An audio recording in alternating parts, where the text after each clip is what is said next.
So, ladies and gentlemen, today we'll be looking at cost engineering, and we couldn't define it in day one, but cost engineering has different definition, but it has to do with that aspect of engineering that deals mainly on cost. And as I said yesterday, cost estimation is just part of cost engineering. Financial analysis is also part of cost engineering. Cost calculation, costs, many things that has to do with cost are all part of cost engineering. So it is a broad term. Is so vast that we decided to take the aspect of financial analysis and the cost estimation. That's what we're doing. So the other things you're going to encounter using Monte Carlo, using amortization, using Excel solver, using so many of them. But the good thing is that at the end of this class, I'm going to share the video on how you can learn those things. Okay, the other things that encompasses cost engineering.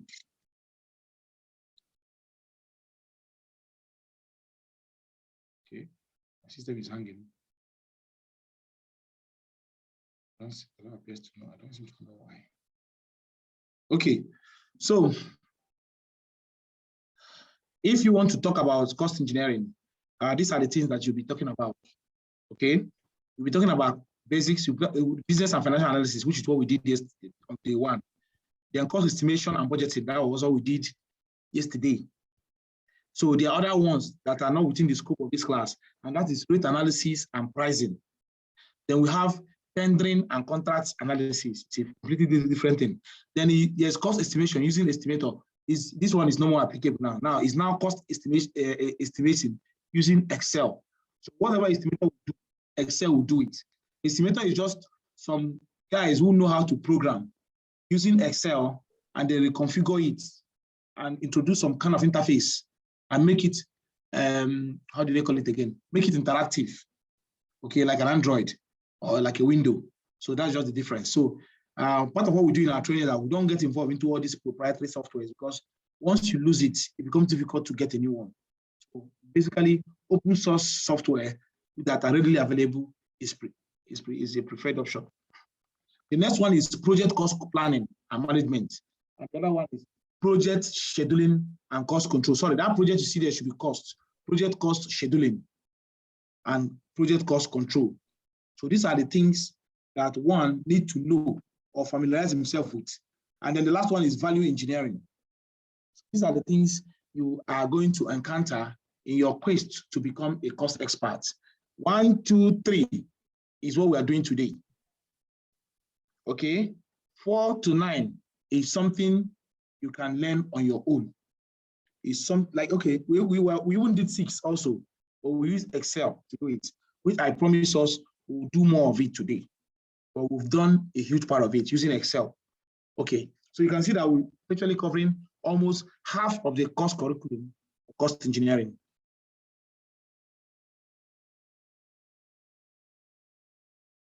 So these are the things I've just said now: cost estimation, cost control, business planning, scheduling, investment appraisals are also part of cost engineering. Profitability analysis cost engineering. I think that's what we did the last time. Then the last one is risk. It's another part of it. So what is the role of a cost engineer? A cost engineer, what do you do? If you say you're a cost engineer, what are your responsibilities? Number one, you should be able to know how to estimate a project. Yes, how to build the rates. The second one, you know how to plan the cost expenditure. Then you have to do project cost control. Now that you are spending money, how do you control what you are spending to make sure that you do not overspend? That's also the work of a cost engineer. Okay, at every point in time, a cost engineer should be able to know the progress of work done, the amount of work done, and the cost. Okay, you can relate the two. And relate those two. I know, okay, we are behind schedule, we are ahead of schedule.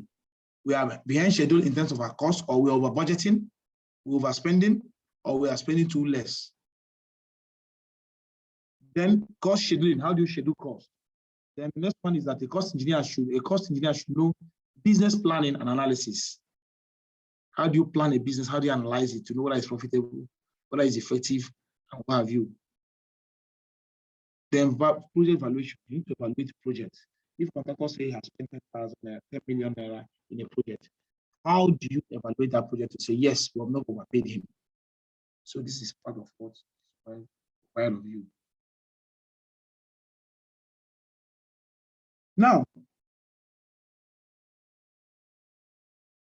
cost is in different categories, and you can see different names for it. So what you have here is a typical manufacturing industry. In the typical manufacturing industry, cost is divided into manufacturing cost and non-manufacturing cost. Manufacturing cost is like a period cost. Non-manufacturing cost is like a period cost. Then the manufacturing cost is further divided into two types: direct labor, factory overhead, and direct material.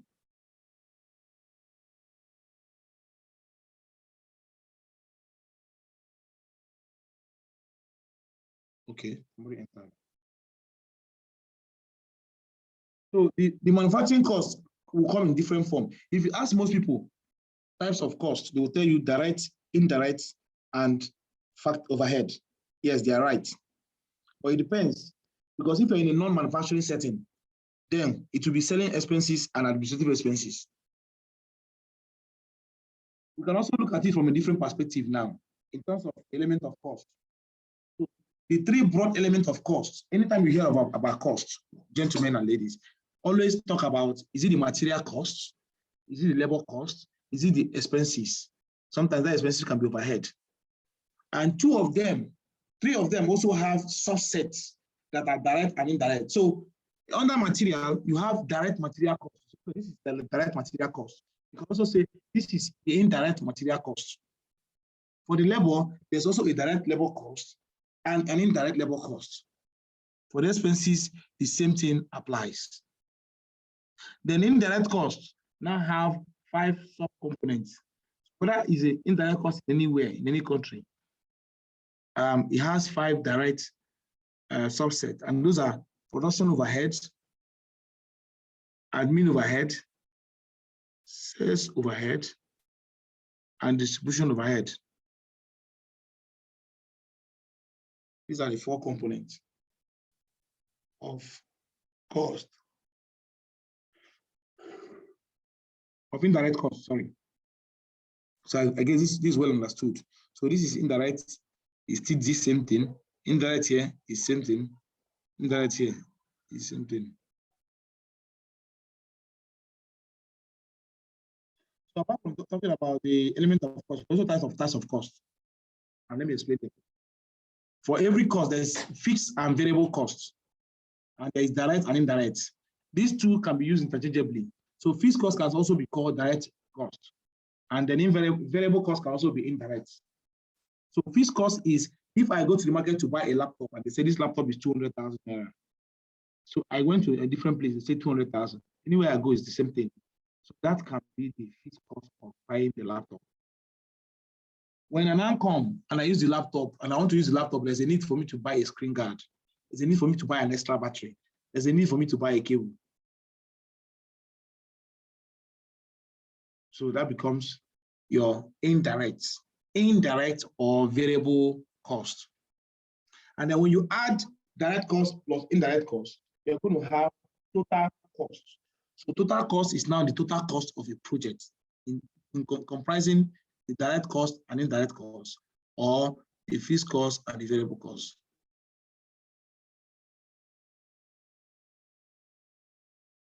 Okay, somebody say I'm not getting the material, you get it later, sir. They will have marginal cost and average cost. Marginal cost is the cost of producing one extra item from baseline. While the average cost is the cost of producing the whole unit within a specific time. So if I'm producing 10 shoes every day, and a customer comes and said, I want extra 2. That 2 that I'll produce that are beyond, that are not within my plan is what we call marginal cost. Whereas the average cost is simply a 10 item divided by 10, and that will give you 1 or whatever. Then we have the sunk cost and opportunity cost. The sunk costs are those costs that you cannot recover. And the opportunity cost is the cost of choosing an alternative.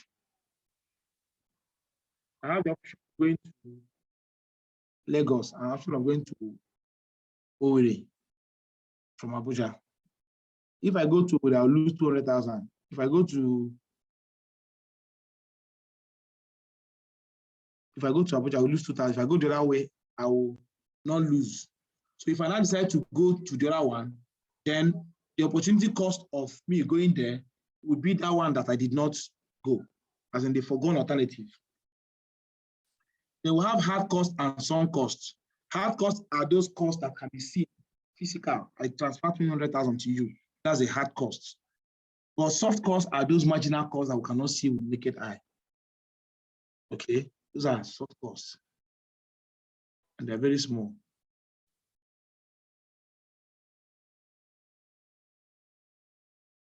So we have recurring and non-recurring costs. Recurring cost is that cost that occurs at frequently. Okay, that income or that cost. While the non-recurring one is the one you pay one off. Initial cost of investment, cost of rent, cost of this, you just pay it once and you hands off. Then you have incremental and prime costs. This one is just like marginal and average costs. Incremental is that increment in baseline cost. And if it is much, then consult management.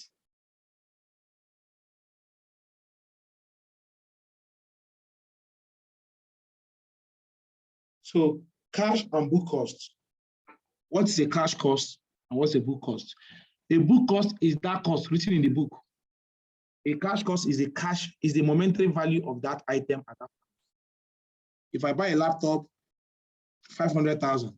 After 2 years, if that laptop is now worth 300,000, the book cost remains 500,000, but the cash cost is about 200,000. So the amount of money that I'll pay now and have access to that money is cash. Now, the last one is activity-based costs. Activity-based costs are those costs that you derive by following the activities in the project. Let's say they are producing, they are kind of producing something like a wine. Okay, so I will now go and compute and find out the cost of producing each section of that wine, and then come to a total figure.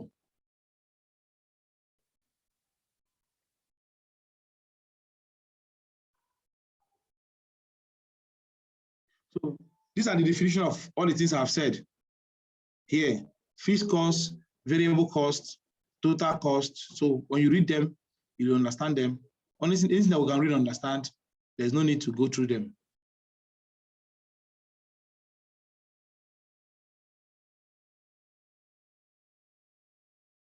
You can go through this one. So marginal and average cost, just ignore this. Okay, sunk cost. We've talked about sunk cost. Opportunity cost is the benefit that is forgone by engaging in a business. So we can read it, we can understand it. Your current costs, they are known, anticipated, and occur at regular interval.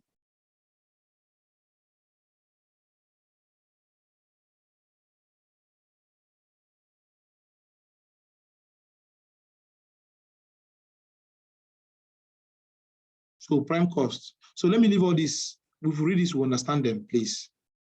Please, just read them. No need to be going through them. Doesn't make sense. So activity-based costing. Activity-based costing is an accounting method that identifies and assigns costs to overhead activity and then assigns those costs to costs.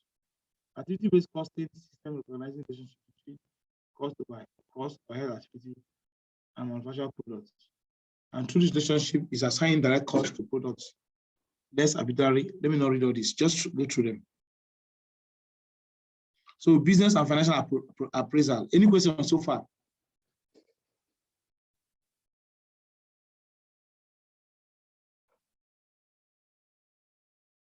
Any question?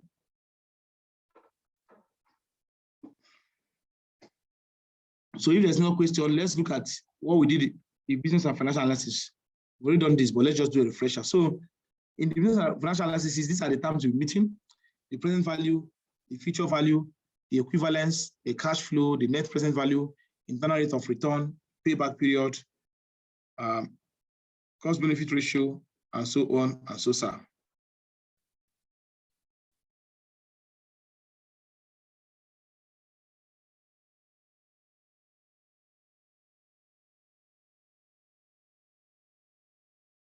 Present value, we discussed it yesterday, is the current worth of a future sum or money or cash of inflow at a specified rate of return. If it is positive, it indicates that revenue exceeds investment and the project is good. If it is negative, it indicates cost overrun and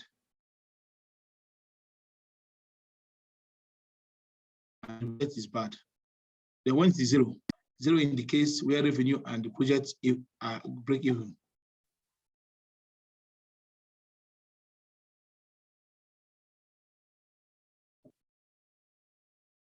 Future value.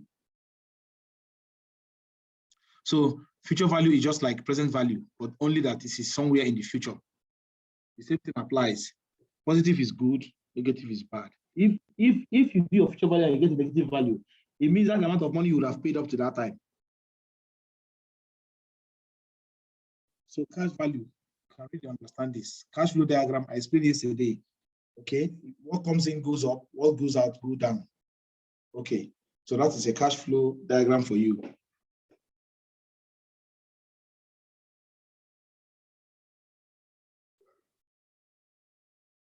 So net present value is the method determining the current value of all cash flow. So if you subtract the future cash flow from the present cash flow, you get the NPV. What is IRR? Internal rate of return. We talked about it. We say this discount rate often used in capital budgeting to make the net present value.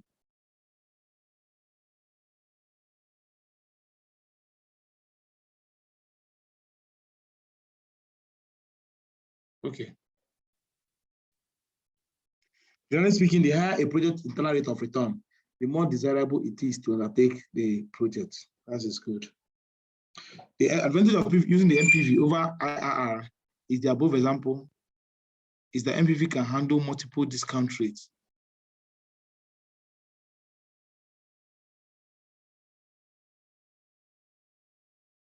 Payback period, length of time required for a project to recover its original investment. And this usually happens when NPV is zero. So you can see that NPV is very important. Okay, yeah.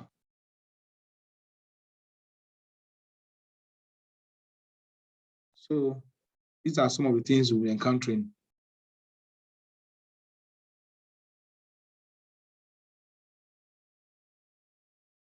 Cost, benefit cost analysis. It's used to analyze business decisions. It determines the cost and benefit of revenue associated with a given project. It is based on ratio. So CPR means cost, business, and benefits.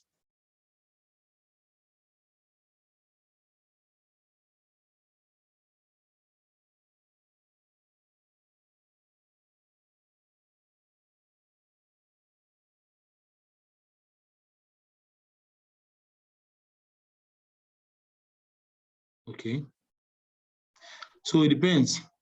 If you are doing cost benefits ratio, so it means the lesser the better, because if it is less, it means that the benefit is higher than the cost. But if you are doing benefit cost ratio, then it has to be greater. I'm sorry, sir. Yes. Please, sir, I think your microphone is a little lower than usual. I'm at 100% and I can't hear you so well. Okay, who else has that complaint? Does anyone else has that complaint? Yeah, I noticed that. Okay. You know, for the past 2 days, we've not been using earpiece, so maybe our attempt. And let me see if it will give us the feedback or not.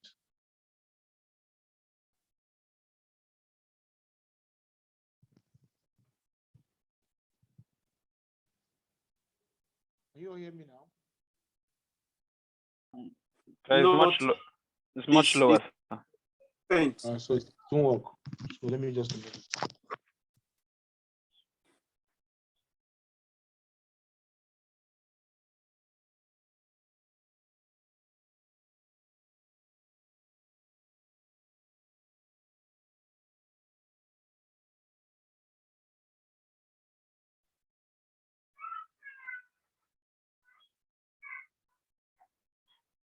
It's totally off. Can hear you, sir.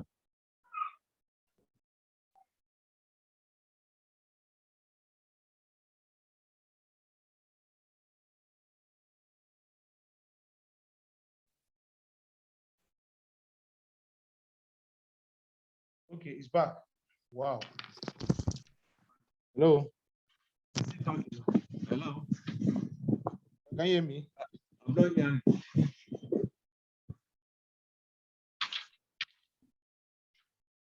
Okay, I think it's better now.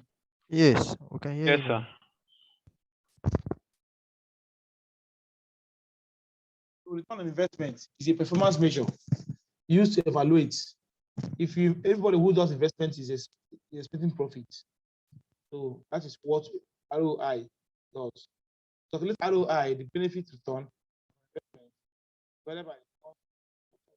If you calculate the benefits divided by the cost, give you. I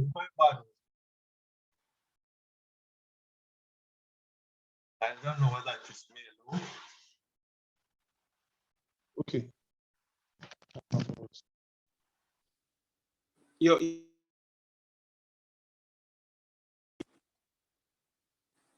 It is not.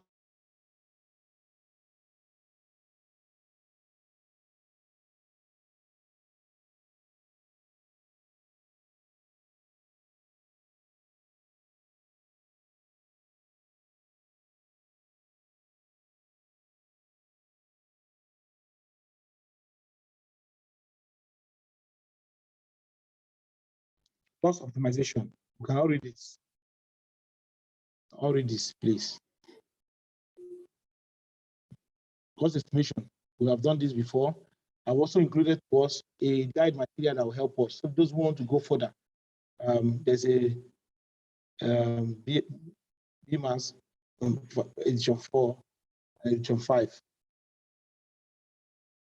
So what we did yesterday, for you to do a good estimation, you have to do a takeoff. You have to set up your units and terminologies. So here, we're assuming volume to be base, height, length. Area is this. Length is this. And so on and so forth.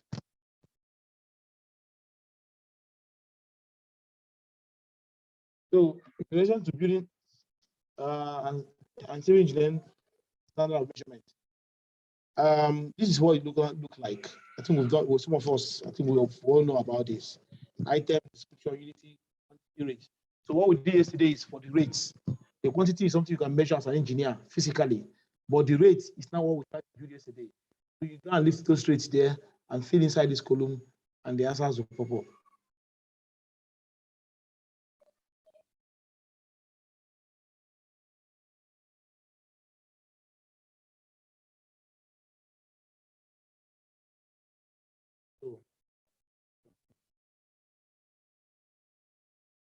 So this is what the takeoff sheet looks like. Some of us all know these things. Your name, your project, your address, your description, your division, your amount, your stated. So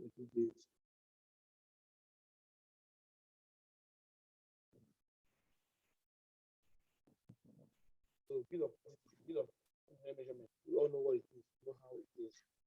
So you can also be better. We can't hear you. Can't hear you. Hello, can you hear me now? We can't hear you. I'm not hearing. So for the parametric estimating, you use mathematical and statistical model to build relationship among variables. So when we talk about parametric estimating, these are the estimates that you do based on cost models, based on the templates that you've already developed. Okay, If you ask you to build, like yesterday, we're talking about Bayelsa. If you don't want to produce a concrete in Abuja, you should be looking at 60,000 per cubic meter. But for the same concrete, if you are doing it somewhere in Bayelsa, you should be looking at 80 meter.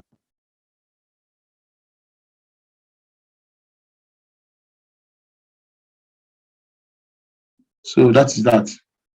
So doing parametric estimation, you can do regression analysis, you can plot the chart and what have you. So what are the methods of estimating? There's a 3-point estimate. When we go through this thing, we understand it. No need to go through them.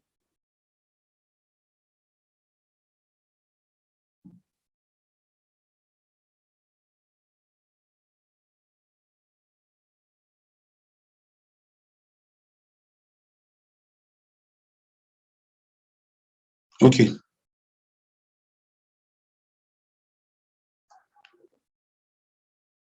We can all understand all this. Don't worry yourself, please. We need to be going through them. So these are things you estimate for mechanical, for plumbing. Let's discuss budgeting. Budgeting. Budgeting is not within this scope, I'm afraid. I think we did it somehow yesterday when we talk about cost estimation. Okay, when we do a cost estimation, you now put your markup, you put your risk, which we didn't do, and then put other things that will mark it up to the required fee that will make it workable. So you budget for it, you make provision for it. Okay, so that is that. All these other ones, I think it's something we can read and understand. I have no doubt in my mind about that. So let us quickly go to an Excel sheet. I'm going to upload an Excel sheet. So let's continue with the Excel sheets. All these things here are something I know. I'm confident that if we read them, okay, there's even a little bit of contracting and tendering, which is beyond within the scope of this training. But I think everything here is not mathematics, gentlemen. I think if you find time, you go through them, you read them, you definitely understand everything about them.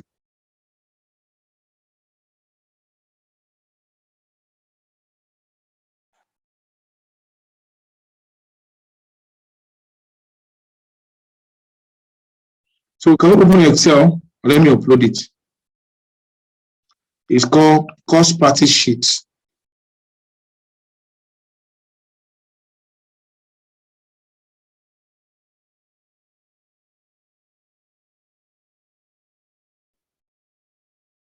I think you have my email address, but you didn't share. I didn't have this in my drive.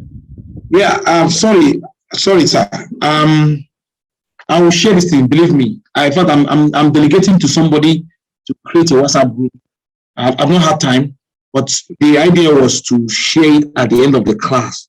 You know, when you have finished this class, I will pick the video for the 3 days, the link for the materials, and then share to everybody that participated in this class. So that I don't have to share it twice, because the video for yesterday's, well, we just started downloading it now. I think by now it's actually was downloaded. And the one from tomorrow is a no-no. So let me put on YouTube one for today, for yesterday, while we're going with the class.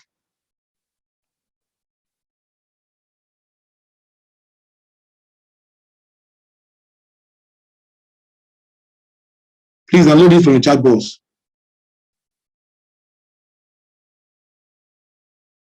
Download it from the chat box, and yeah, let me give you 2 minutes. 2 minutes to download what is in the chat box, and then save it in your folder. Please, 2 minutes. Thank you.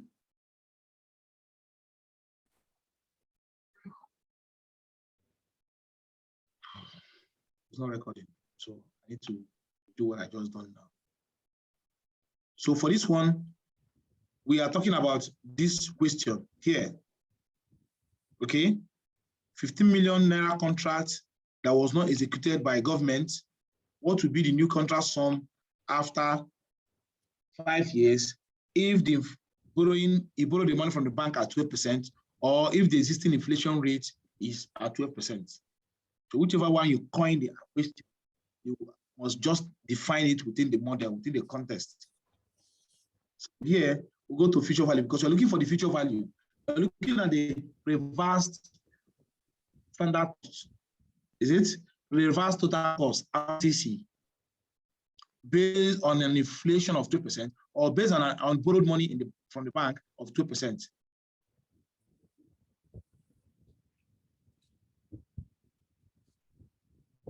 So here, the rate is 12%. The number of years is 5 years. So this will give us an idea of what governments, why contracts in Nigeria are always inflated, are always why there's always variation. So you see, if you award a if Lagos State government want your contract company and they did not fund you for 5 years, simply, of course, everybody knows this. They will need to review. So if one place ads and they ask you, what do you think the new contract sum should be? And what you need to do now is to check where you are borrowing the money. Or let's say you have executed the project and you are being owed, and you have somebody coming to government, and then they are trying to revise how to pay you. So the new contract sum is now what? 26 million. Why I want our engineers to also get conversant with this is because most times contractors will just come, they will just inflate the projects. Many projects in Nigeria are always very varied. Okay, you see a project that is awarded at 10 billion. Before they finish that project, it's at 60 billion. Okay, but if you applied some of these cost components, you'll be able to get exactly how much it is. So let's assume that this is a developing country where the inflation is at 2%. You see, the contract will just vary by 1 million, just by 1 million in climate environment. So you can afford to fund the project gradually. But in Nigeria, believe me, you can even put 20% here. Now you see, the project is more than double. Or even if I say 15%, the project is half, it's now double. So it means if the project is not executed after 5 years, the contract sum will double. I think that's the easiest explanation for this. That should be the easiest explanation for this. Any question?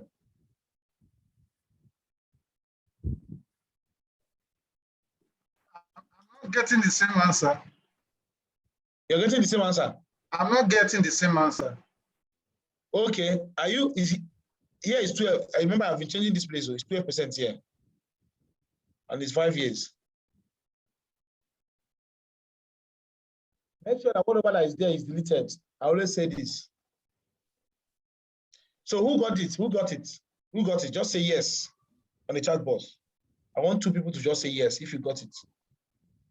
About 12 of us in this class. Who got it?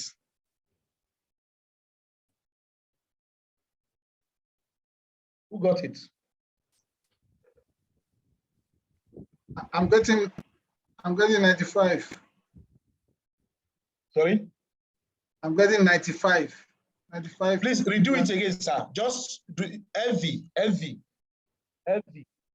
future value. Future value. Yeah. So the rate is 12. The number of years is 5. And then the Ppmt is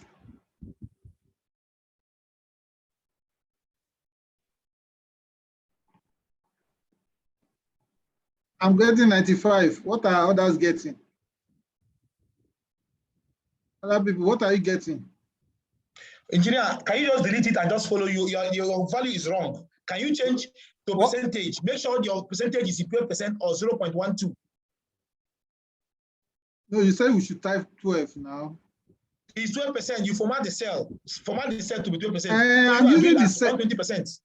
I'm using the Excel file you gave us. Okay. What I just put there is 12. Engineer, when you get a value, there are some values you get, it doesn't make sense. It cannot be that the contract of 15 million after 5 years become 90 million. It's out of range. It's completely not feasible. Yeah, what are other people getting? The other people, what are they getting? I used 12. I used 12%, and I got the same value. What same value? My value or his value? No, 26 million. It makes sense. It's plausible. It's plausible. It's plausible. I got 26,435,000. I got the same value. Yeah, the same value. I used 12%. Yes, Okay. 12%. Okay, so we'll move. So I think now you know how to do this thing whenever it comes. Now the point is this: it can come in different wordings, but you know where it is. So let's go to the next one. Let's go to FV. Remember, here must be in percentage, so you must right click here. You go to format cell, and you make sure it's under percentage. Please, this is something you must learn in Excel. To right click on it in a cell and then go here, because here you can align the text, you can change the number. So this is just the coolest thing to do in Excel, to be able to right click. Like here, if the thing is not entering well, you can go there and make sure that everything enters in one cell by wrapping it up. So let's go to future value, present value. He said the future value of an investment is $10,000 in 2026. The payment has been made yearly. The interest rate is 10%. What should be the PV or as of now, 2021?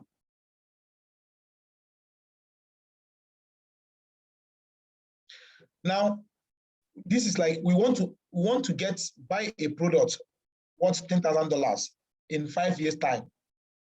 So the question is, if the bank is willing to give us interest at 10% per annum, how much should we put in the bank now, so that in 5 years' time we are sure of $10,000? So here is 10.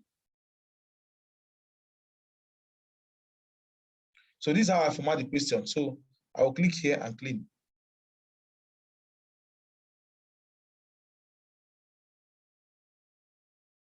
I expect every one of us to open the Excel. So I'll be on the same page. If you have not done that, please.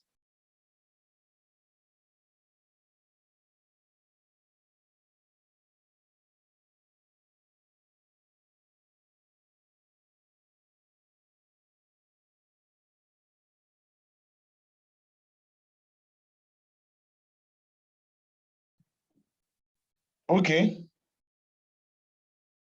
So let's go. So we are using, we want to get 10,000 in 5 years' time. So how much should we put in the bank? So I'll come here, formulas, financials, I'll go to PV.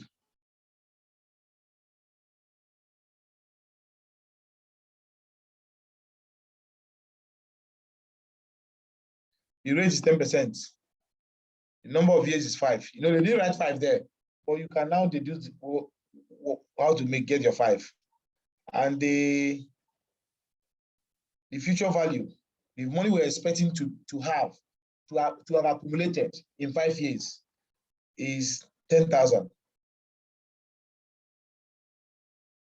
So this here says we need to put 6,200 in the bank if the bank is giving us 10%. The unfortunate thing about this one is that the Nigerian bank will not give you 10%. So let's say 5%. Thank you. So with 5%, you need to put a high amount of money in the bank. And that will be about 7,835 naira. If you put this money in a bank that giving you 5%, in 5 years' time, you're going to be richer by, you're going to get up to 10,000.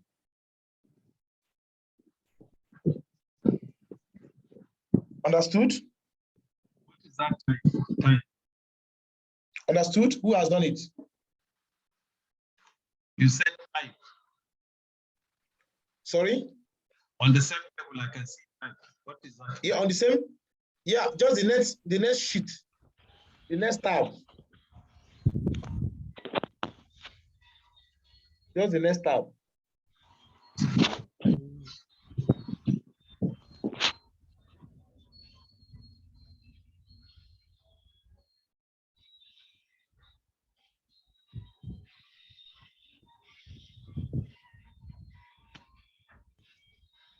Are you with me?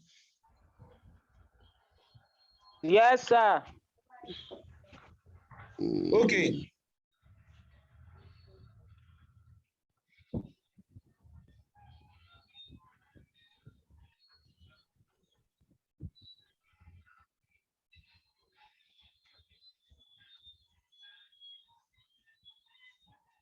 Now, let's take a look at other things. Let's do MPV. Let's do MPV. Now, this is like a problem, but let me read out how the problem will come. A man invested 1,000 naira in a business, and that business will yield 300 naira the first year, 200 naira the second, 400 naira the second year, 400 naira the third year, and 300 naira the fourth year. Okay, and we are discounting by 5%. That means the cost of borrowing is at 5%. So the question now, is this a good business?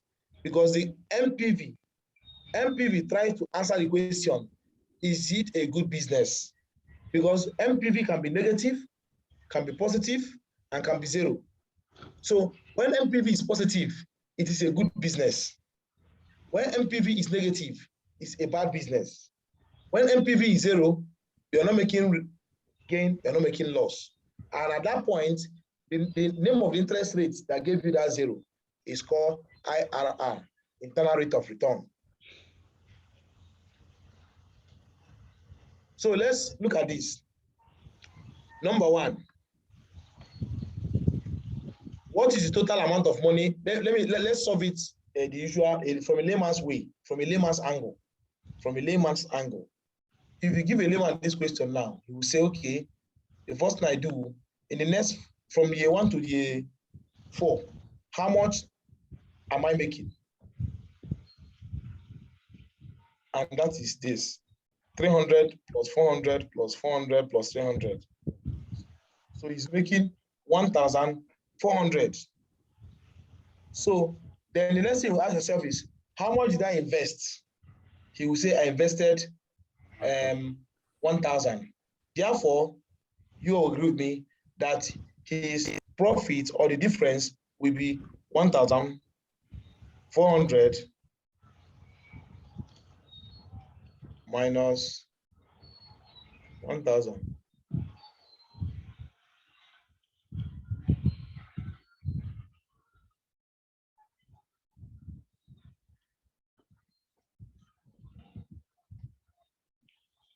Sorry. Is 1,400 Is equal to not equal to, sorry.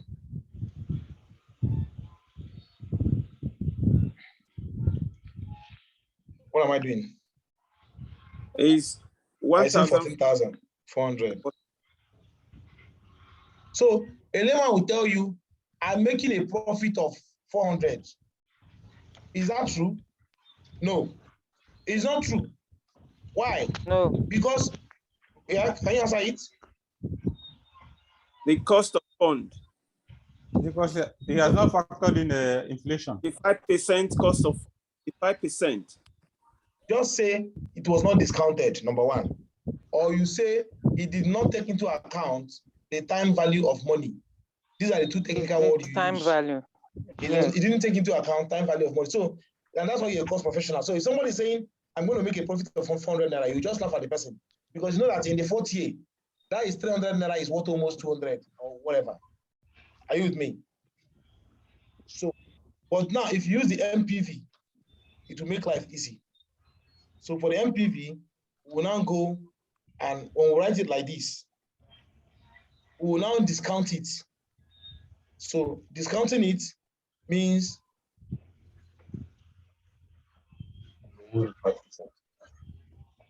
sorry.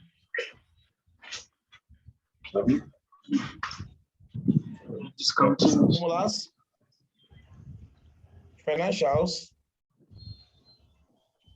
MPV. So it will ask you for the rate.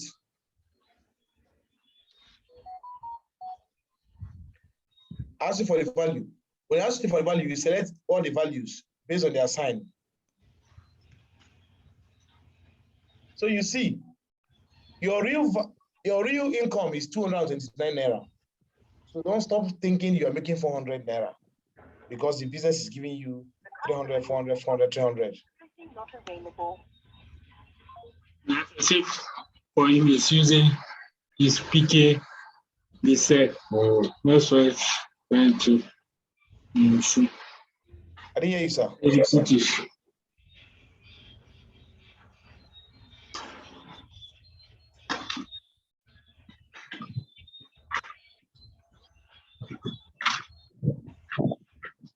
Can someone try it, please? Please, let's try as much as possible to be practical. It will be a win-win. So if you try it, you didn't get it, I'll put you right. Can everybody in this class try MPV? When you say value, you include both the positive and negative value.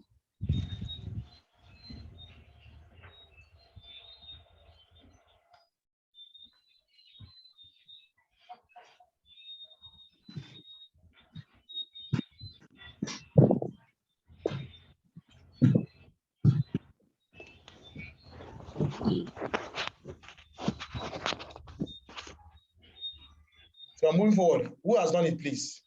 If you have done it and you got it right, just say yes, please. Help me to get an impression that we're getting it. Not just the joy of the lead trainer. Let it not be that I'm saying something abstract, something so strange to some of us. Can we do MPV? I've done the MPV based on non-discounted. Now let's do it based on discounted, and discounting it at 5%.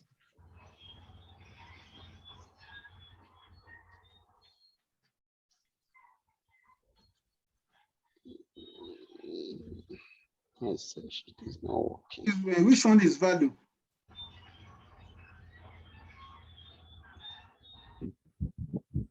Excuse me, which one is value? Sorry?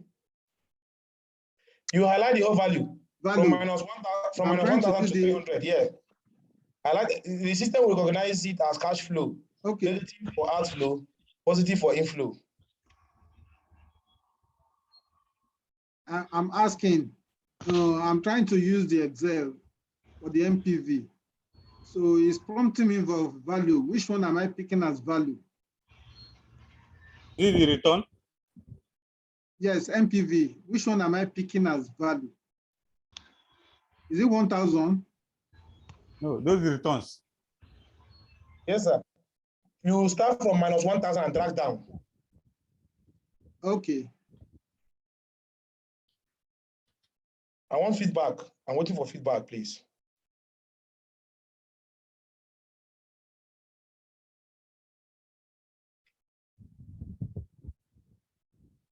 Yeah, I got 229.4.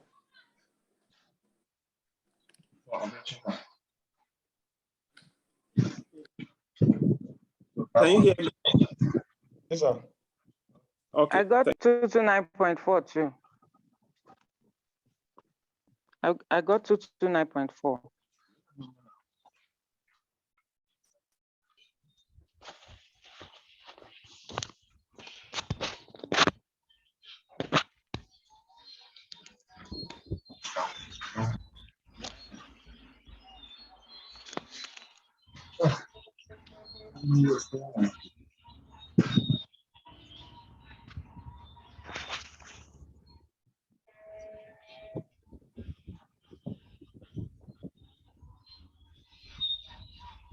I got 229.4.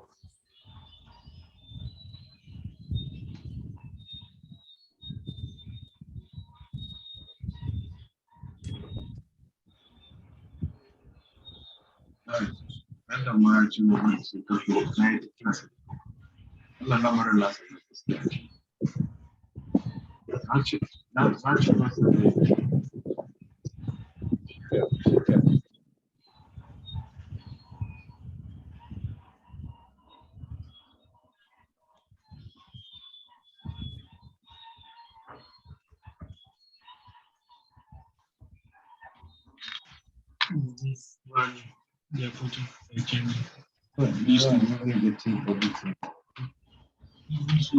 This MPV, this watch.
Are we going for break?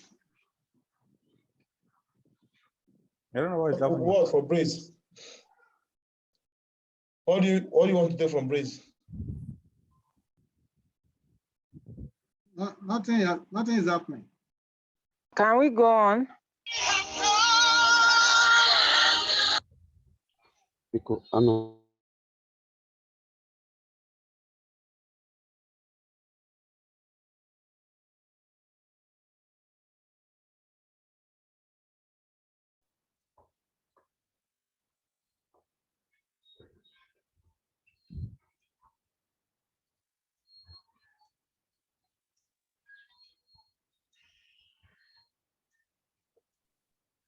Can't hear you.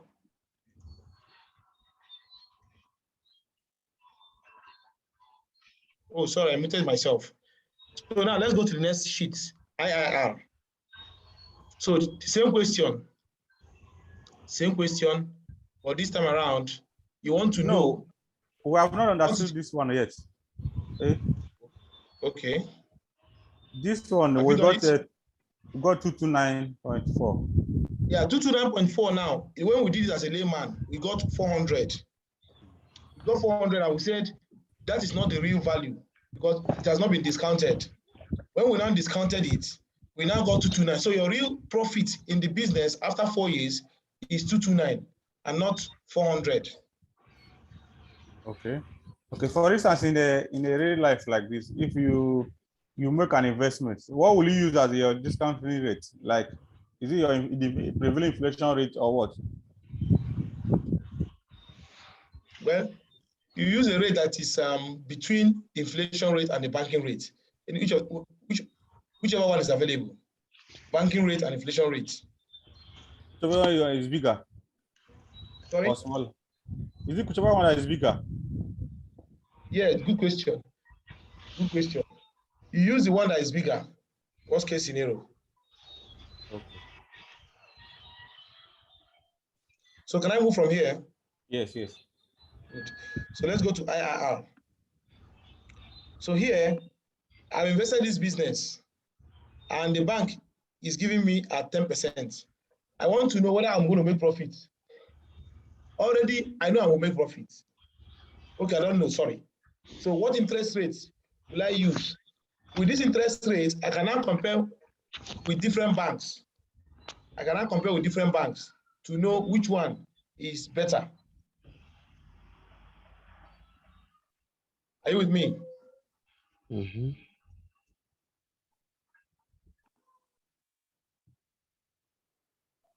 Okay. Oh, sorry. I was trying to remove that word.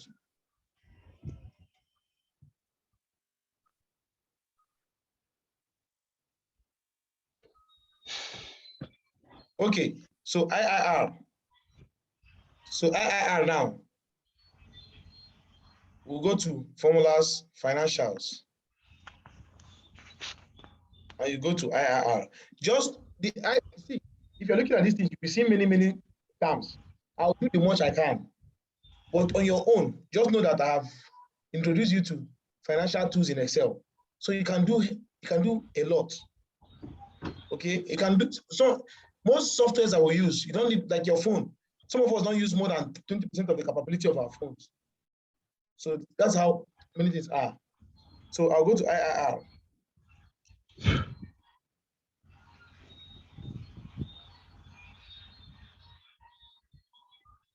Under IRR, initial investment, values. I'll click on the value from -1,000. This one says gaze. Just put any value there. It doesn't matter. It will still get you the value. Enter. 15%. What this 15% is saying is that if I get a loan above 15%, I will never make. The MPV will be negative. So to prove that to you now, let's use. Let's use 15%. So let's do 2 MPV now. So I'm going to do MPV 1. Please unmute yourself, please. And I'll do MPV 2.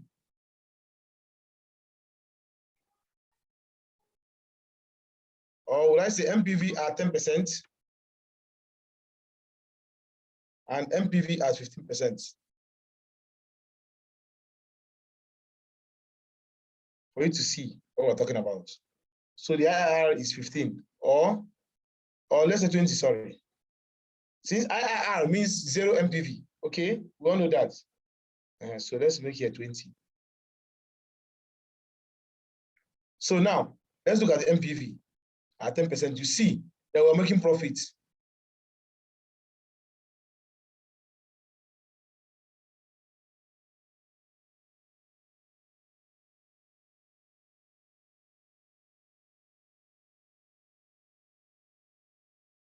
Rate.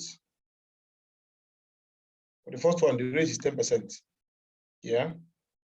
And the values are the cash flow.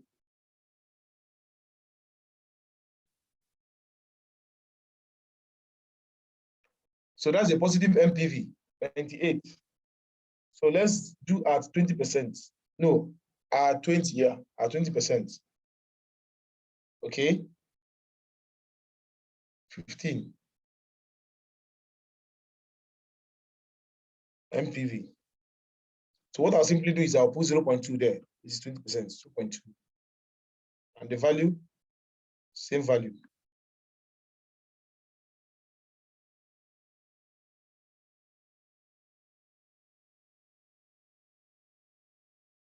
You know it's in brackets, and all of us know what bracket means. Bracket means negative. So you can see that even if you put 16%, if you go back here now and put 16%, 16% means 0.16.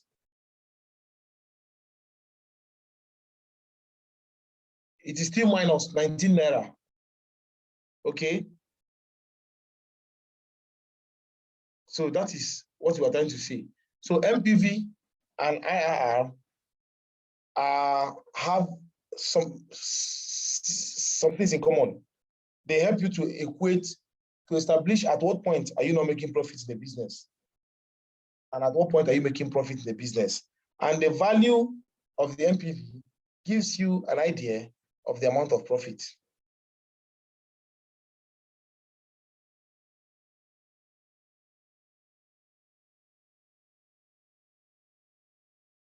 Can we move on? Okay. these things are inexhaustive, but I'm supposed to teach only the important ones. The MIRR is used when you are reinvesting. There are other ones I don't know, and that is why you must find time to go through them and play around with them. So the MIRR is where you are reinvesting. So let me clean it again.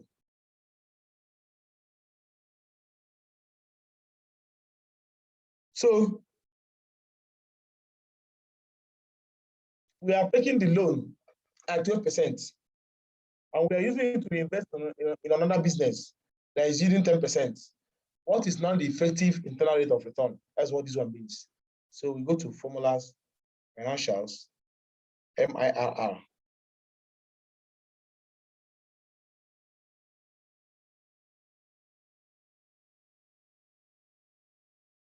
MIRR.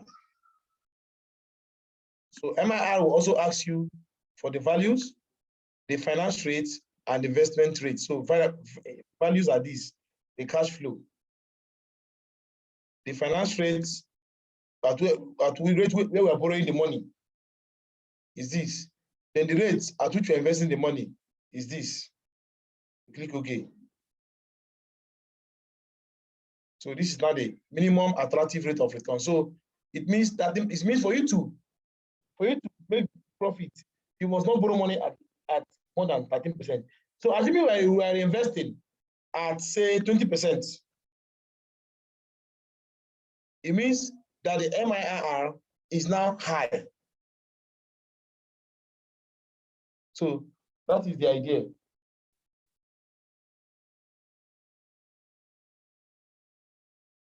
Any question on that, please? Any question on that?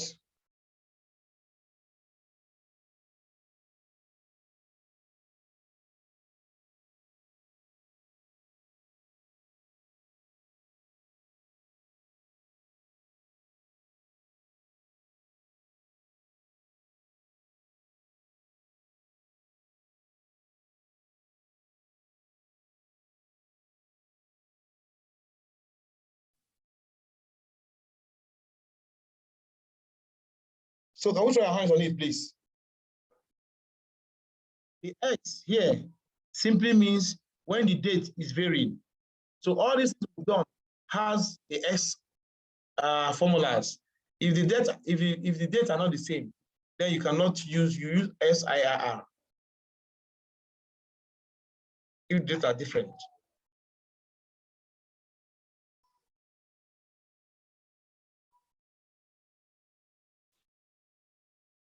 Any question on that? So let's go to PMT. PMT.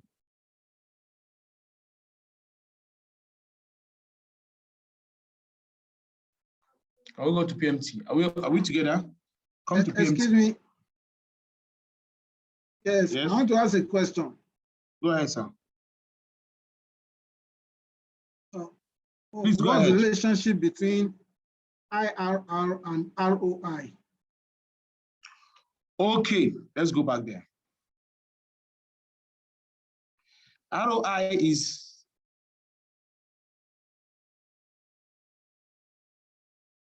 the rate of return on investment. The return on investment is the increase in the worth of your money. Let's say your profit is 40%, right? Like what we did in the example we did. The total benefits accruing to this investment is 1,400, and the original sum invested is 100. Therefore, the return on investment is now 1,400 over 1,000 in percentage, and that will give you 140%. So that is your ROI. The ROI means that your money, what this thing means is that your money have increased by a margin of 40%. That's what it means. So you can just use a formula and get it. So here you go to financial, you look for ROI.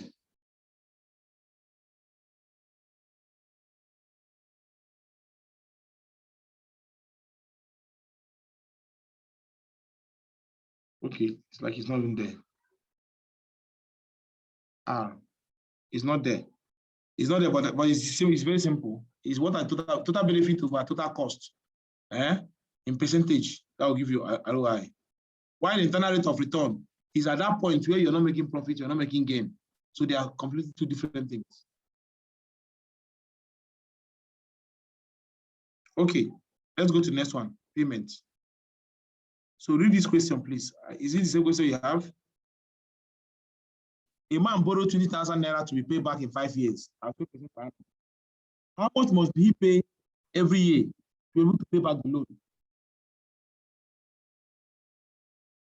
You borrowed 20,000 naira and you want it to be structured in form of a loan. How much will you be paying back every year so that in 5 years you have paid back all the loan? Does it make sense? A layman will say, if you borrow 20,000 naira in 5 years, then you'll be paying back for 4,000 every year. But that is for a layman. If you consider the time value of money, that will not be the same. So that's what we want to do now.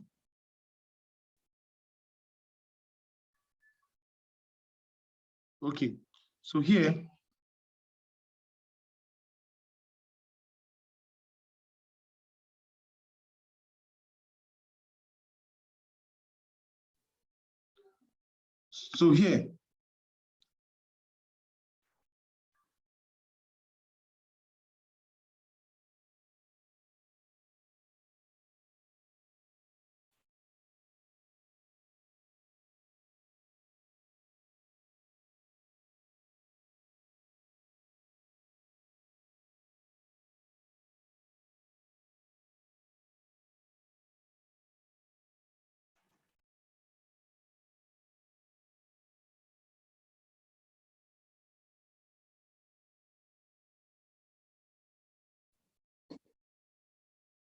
so let's go. So PMT. So how much will you be paying back? In other words, from what we did yesterday, what will be the payment? What will he be paying back? And you're talking about annuity now, annual. 5,548. Good, wonderful. So someone have done it. So we'll go here, go to financial, we'll go to PMT. This is so important because sometimes people come to borrow money and they want it to be structured. If you structure it without considering time value of money, you are losing big time. And it's also good for you if you take loan from a bank. This will help you to know, because truth be told, banks sometimes take advantage of people's ignorance and they keep deducting, especially microfinance banks, they keep deducting money beyond the line. There's not a cost problem between GT Bank and Innocent. Innocent was able to have some financial experts who went back and said, look, GT Bank, we need over deducting our money. And they discovered it and they said, pay us back. And GT said no. And I think that was what started causing the problem. So you need to be paying back. So this is also could also be framed to say, you want to buy a car costing $20,000 and you are supposed to be paying back at 12%, and you decided to pay back in 5 years. So how much will you be paying the retailer every year? So that after 5 years, you must have paid back all your loan. You must have paid back completely all your loan. So here it says 5,000. So from what we did yesterday, this means that at the end of 5 years, you must have paid how much? 27,000 naira.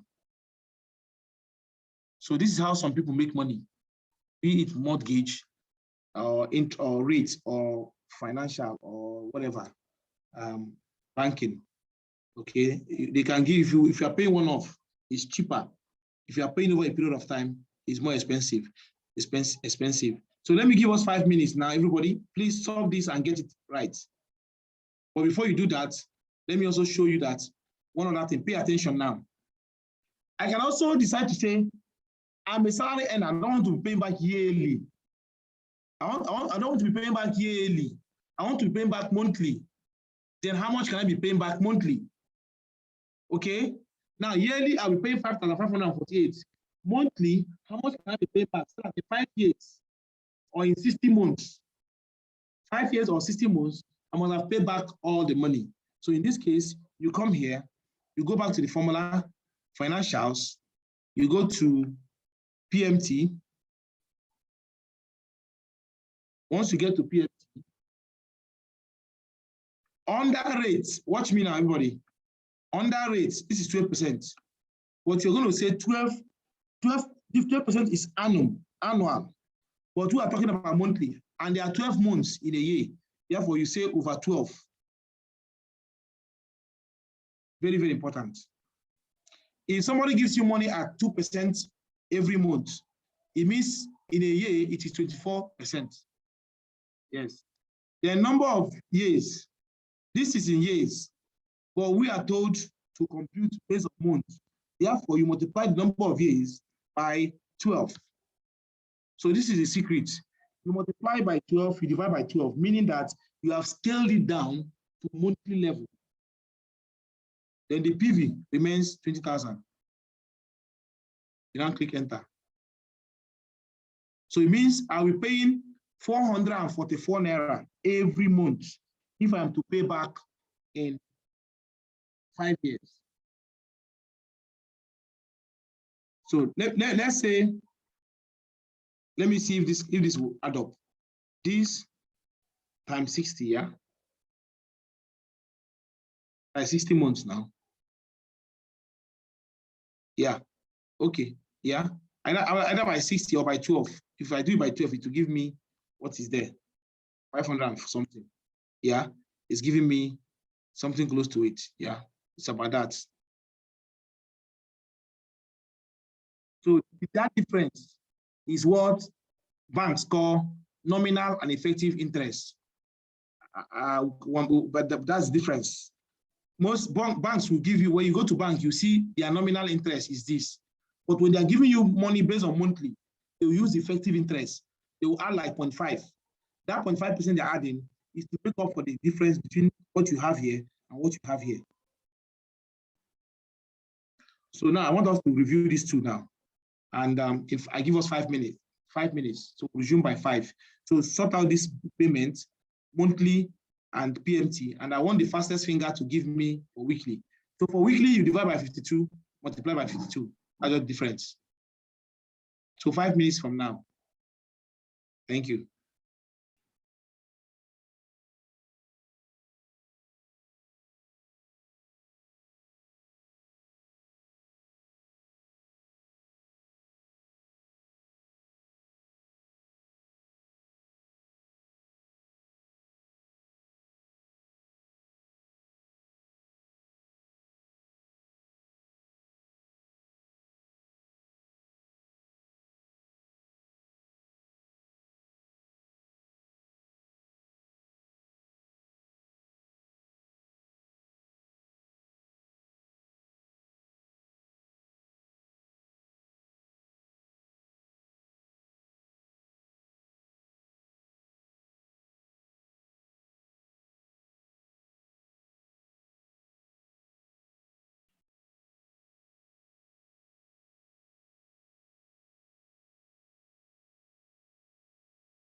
Now, let's move to the next thing.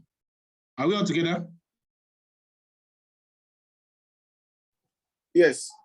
Okay, for the weekly one, simply, since the interest rate is in yearly, if you do it weekly, you divide it by 52. Since we're talking about 5 years, and there are 52 weeks in a year, that means the repayment time will be 5 times 52, number of weeks. Okay, so that's how to do it.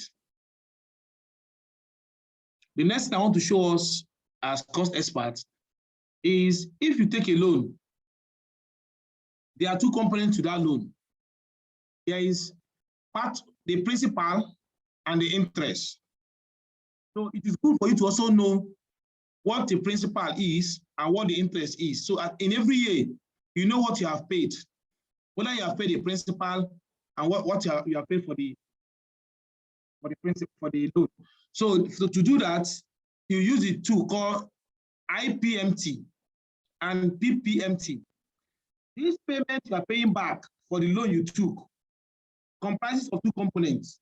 It comprises part of the principal you are paying back, and then also comprises the interest you are paying. So what you are paying is half of part of interest, part of principal, part of interest, part of principal. And if you now pay this amount of money, in 5 years, you must have paid back all your loans. This is what is obtainable in mortgage or bank loan. It can also apply in other things that I don't know, I can't foresee now. Okay, now you can actually use Excel to determine how much is the principal and how much is the interest. So for instance, let's look at this one. Let's use this as an example. Or let's use the same example now. Let's use this as an example. So I'll delete for these two. And I'll delete these two. Now, if I want to find out of this money that I'm paying, how much is the principal and how much is the total, or how much is total principal I'm going to pay back, and how much is the total interest at 12%. So to get the part of the principal, you use the white card, the white card? Let's call this, the formula is Ppmt, part principal. So I will now go here, I'll go to financial, I'll look for Ppmt, part principal, Ppmt, look at it here, Ppmt. It will ask me for the rates. I will say 12%. It will ask me for which of the months, which of the years. Well, listen to this, very attentive. For the first year, we are paying back 5,500 or something every year. So under par, I'll put 1, meaning that for the first year, how much am I paying back? Then what's the total number of years? I'll say 5. And how much did I borrow? 20,000. I'll click OK. You see that I am the actual amount I'm paying back is 3,148. It means that the remaining is interest. But for year 1, for the first year, so this will be Ppmt for first year. Just stay with me, you enjoy this now. First year. Because what happens when you take this kind of loan is that as you are paying back your loan, your interest is going down, the principal is going down disproportionately, but they are all meeting up to become 5,548.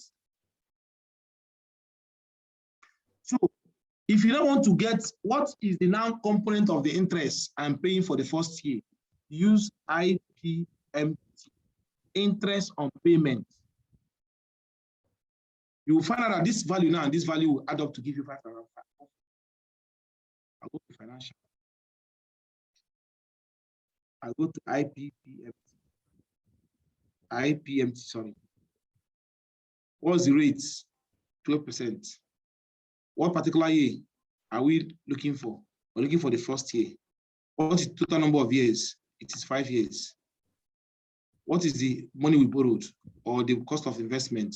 20. Enter. So you can see, if you now want to see if you are right, you say auto sum and you add up these two. It will give you exactly what is up here. You can see for the first year, I am paying back huge interest. I'm paying back huge interest. So let's look for the second, let's check for the second year.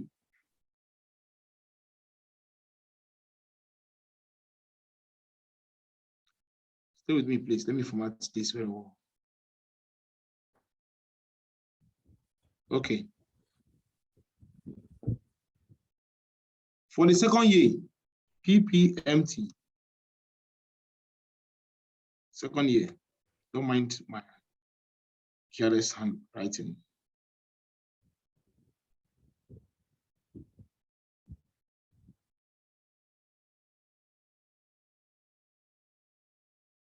For the second year now, I'll go back to formulas, financials, the same formula, Ppmt.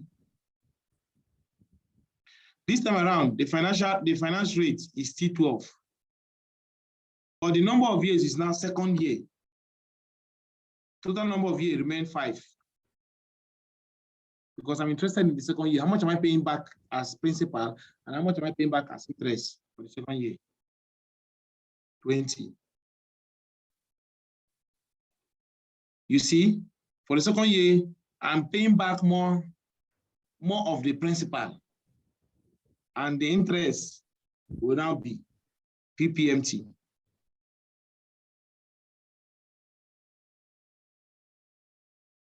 IPMT, sorry. The rates remains the same, 12%.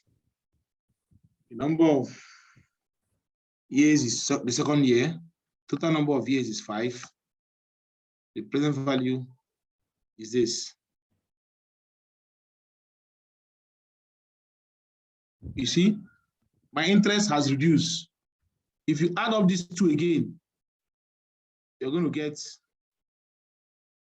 that regular, specific, constant payment. You know that we talked about yesterday, annual value, annuity. So it has to be constant. It has to be a flat rate. Your mortgage, if you recall, your mortgage will be flat. Except there's change in interest rates. Now I'm about paying back for the loan. Remember, the loan is 20,000. Oh, it's 5 years. It's a long year. Can we just reduce the 3 years, please? Let's reduce the 3 years. To make it easy for us. If not, we'll calculate it for 5 years. I don't have that time. So it's not 3 years. So if I borrow 20,000 in 3 years, I'm supposed to pay back 8,000. So for first year, the principal I'm paying back is 5,900. The interest is 2,400. For the second year, I'll be paying back the principal of 6,000. The interest is now 1,600.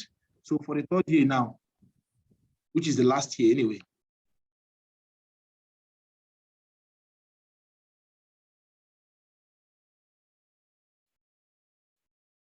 for the third year, which is the last year, I'll still go back there. Ppmt. The rates we know. The year is now is the third year. Remember, we've changed it now. Third year. Total number of years will also be 3. Okay, because that's the last year. The last year, the final year, sorry, whatever you call it. So I'll be paying back 7,000 the third year. Okay, so that means the interest now will reduce, but all of them must be 8,000 something.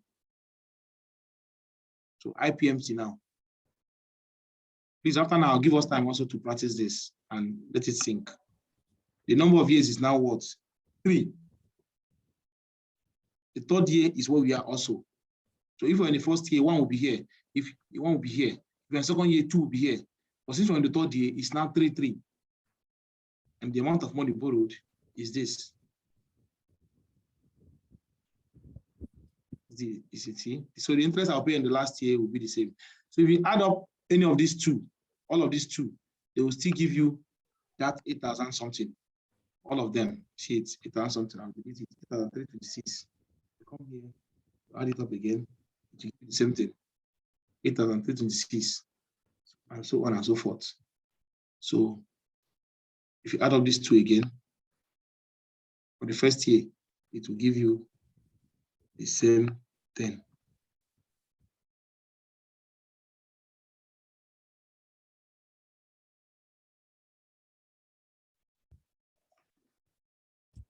So please, 5 minutes.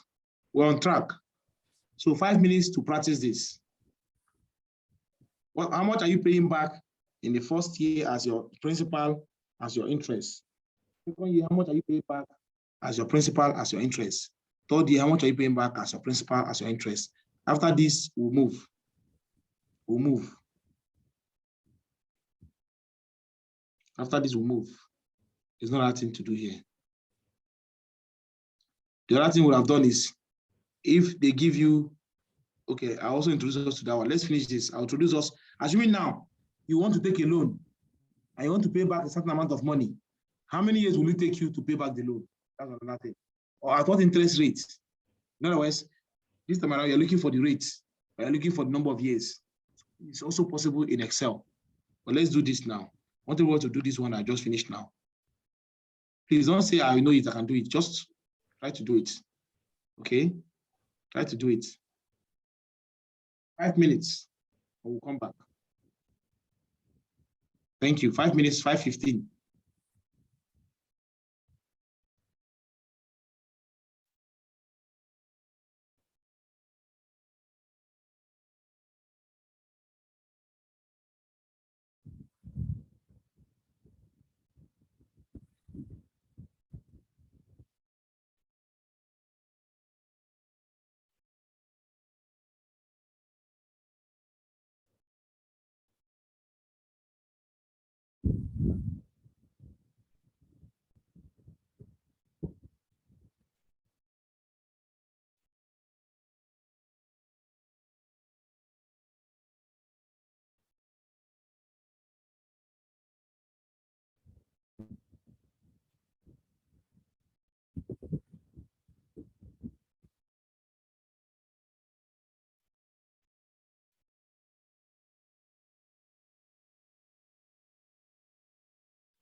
Okay.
Okay, please, how many people have done it?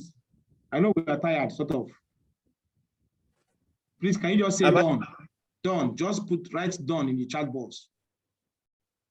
See, I know many people don't respond when you come to it. You assume you know it or you can do it, but it's just when you place your hands on it and you say, and you just say, I didn't get it. Like the engineer that was saying he didn't get the last one.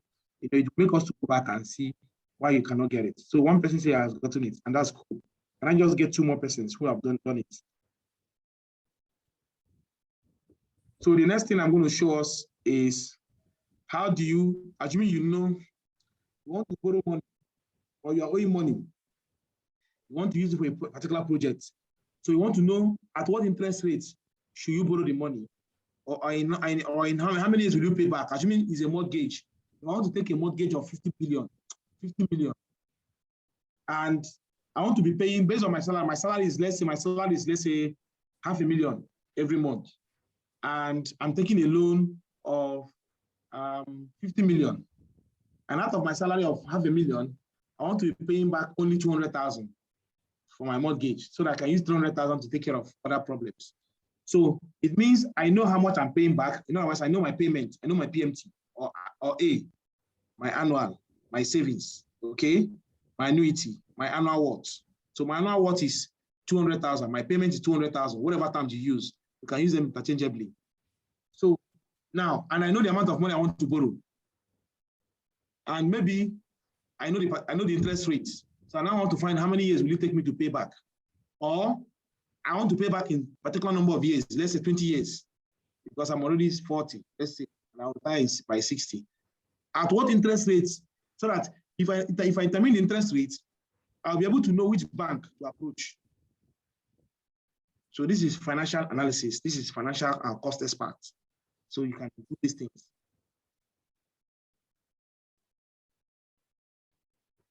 Any question?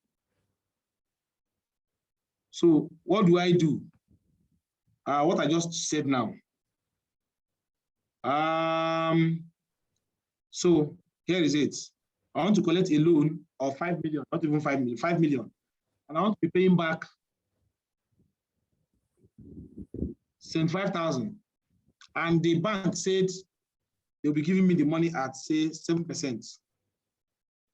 So the question now is, in how many years will it take me to pay back that money? So here, I'll go to Excel and I'll find number of years. Remember, we'll be talking about number of payment period, which is number of years. So I'll go to formulas, financials, and I'll look for number of years. So I'm looking for, I know the interest rates. I know how much I'm willing to pay back. And I know the amount of money I want to borrow. So how much in how many years will I pay back the loan? So I'll click on number of payment period, NPA.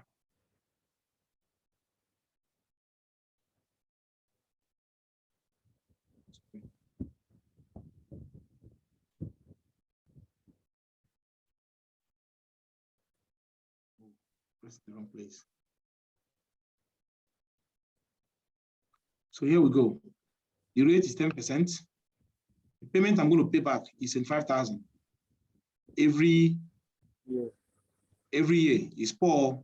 I'll pay that money forever. Every year. Every year. Only God knows how long. It's not even much. In 6 years. In fact, not even 6 years. What you wrote is 750,000, not 75. Oh, okay. 750,000. Okay, per year, yeah, which is like 75,000 per month. Grab it, yeah. If you aggregate it monthly, you can also make this thing to be monthly. That means this loan, here I can also make it monthly. Only what I'll now do with the interest rate, I'll divide it by 12 and multiply by 12, that kind of thing. And I will know it. So you know that this 5.6 now actually means 5 years, 0.6 years. So if you want to now find this component, we say equal to 0.6 times 12.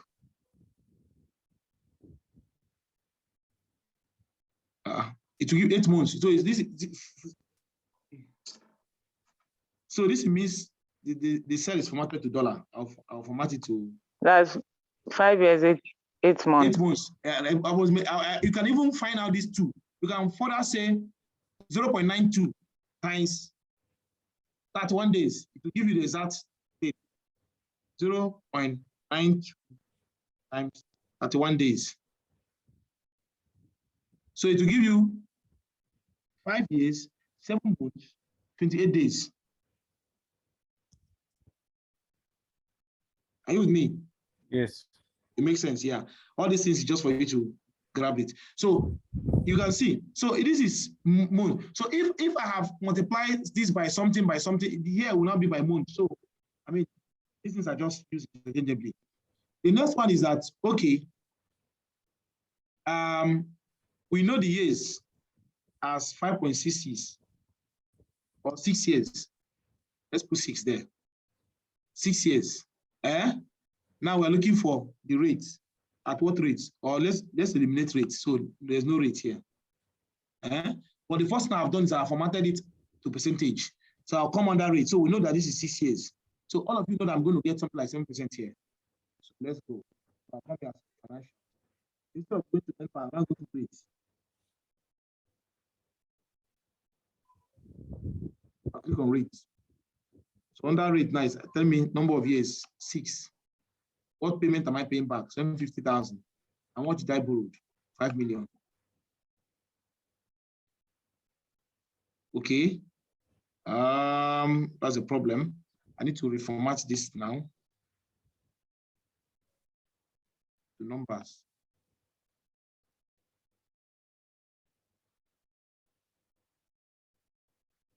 Okay. Sorry. I don't know. Something is happening.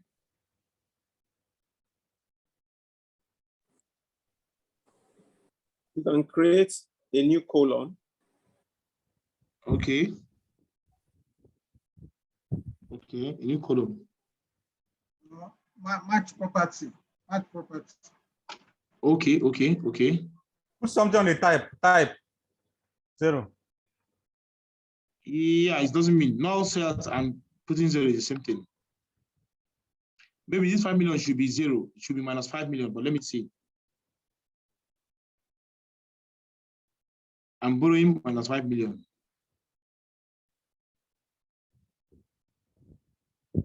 Rate 0. How?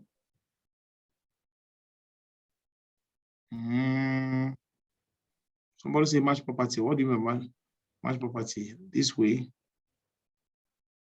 I think that's how to do it. I may just have to 3%. No, it's not possible. Minus. So I'll remove the minus.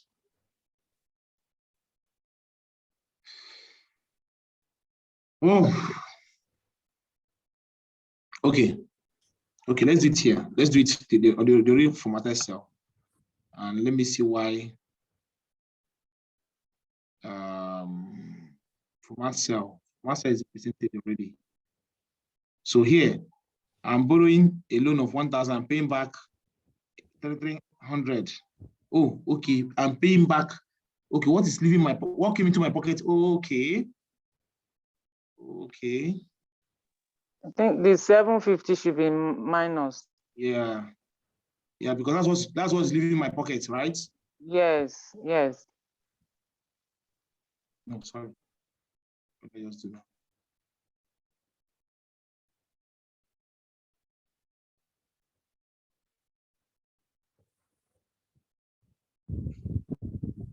%, is it plausible? Okay, so here is at what percentage will I be able to pay back? Somebody suggest something.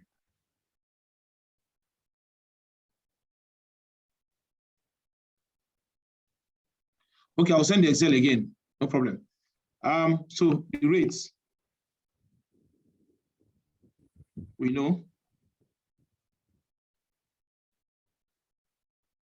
Rates.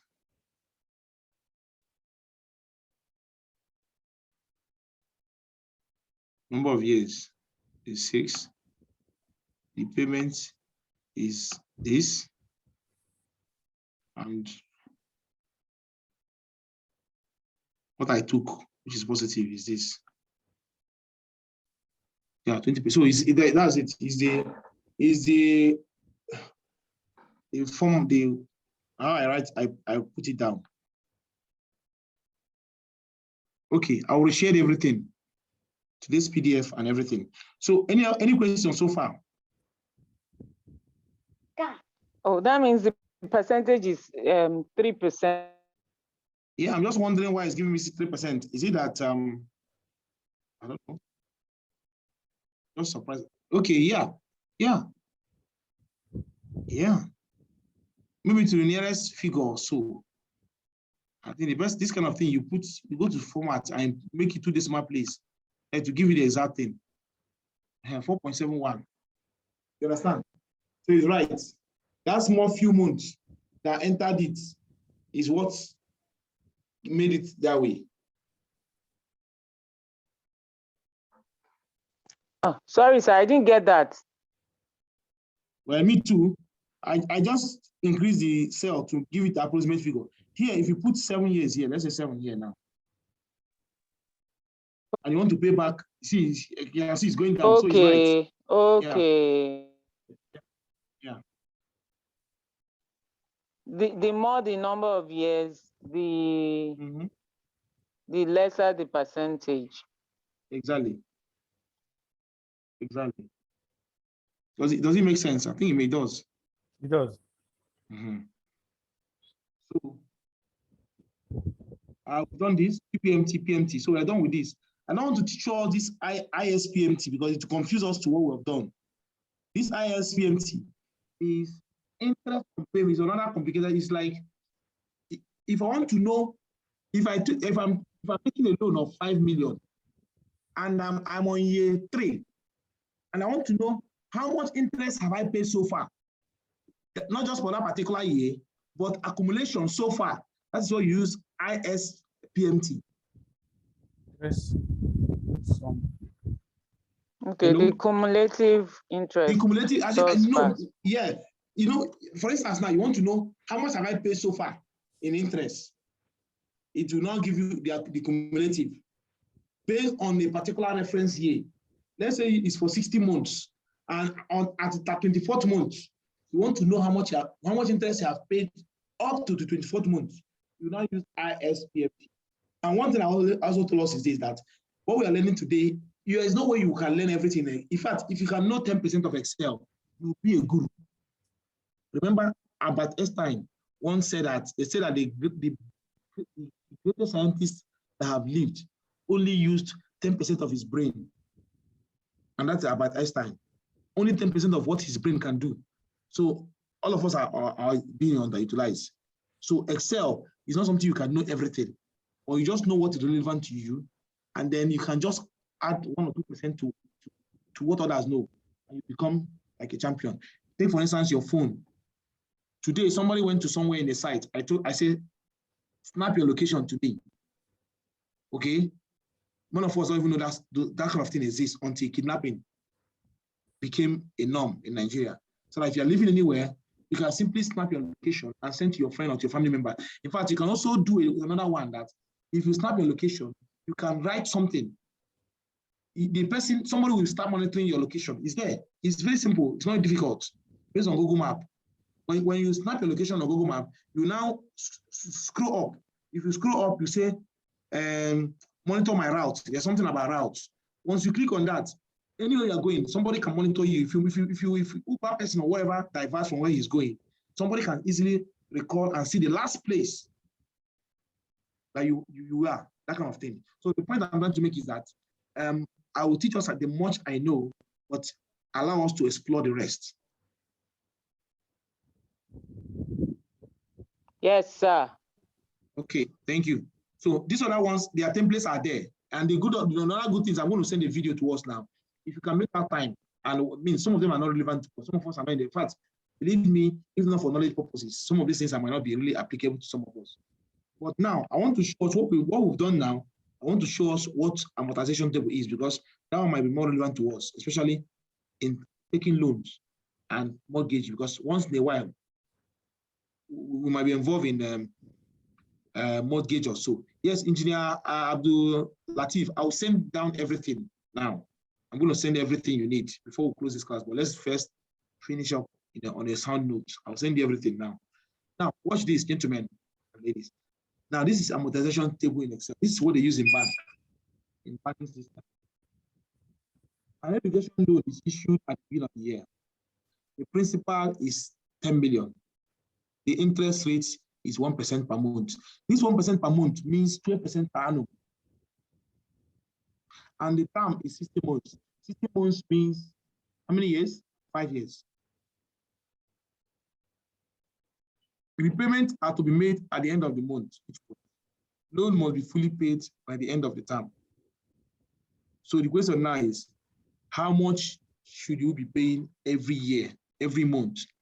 And when you do this amortization table, it will give you at a glance how much you have paid, how much is remaining, so you can easily calculate your mortgage yourself. So that if your mortgage industry company does anything, you can hold them accountable. So I think it's similar to earlier did on a Ppmt. PMT. Thank you. IPM. But now you will now have to do it in form of a template on a table. Okay, you know, we're just doing it for learning purpose. But now, how do you now put it in a template, and then it begins to make sense on the long run? So now, what you do is you format a table like this. Stay with me. You format a table like this, where you say the beginning balance. Now, if I take 10 million naira loan from a bank, at the beginning, first 1 year, first year, the beginning balance will be 10 million. The interest is 1%. So 1% of 10 million will be 100,000, right? So at the end, the balance at the end of the year, I'm supposed to pay back 1.1 million, right? Now, based on PMT, the payment term that I've chosen to repay 227,000. Okay, and you know how we got that. Because I'm to pay back in 60 months, and I'm to pay back at 1% interest. So Excel can help me calculate that since I have chosen 60 months fixed, and I've chosen 1 year, and the money is what? 10 million. This is the amount of money I'll be paying back every month constantly over a period of 60 months. That at the end of 60 months, I must have prepaid back all my loan completely. I must have repaid back all my loan completely and not owing anybody. So, of course, we all know how we got this. So let's do this together. Let's do that together. So to do that, we go to formulas, we go to financials, we go to PMT. PMT, the rate is 1%, nothing like times 12 times 60 again. Number of payment terms is a monthly, is 60. How much do we borrow? 1 million. Have you seen it? 2,224. So that's how much we are paying back.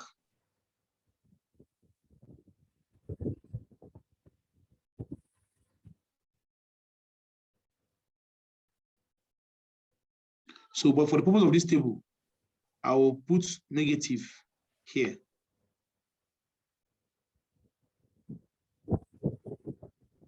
No.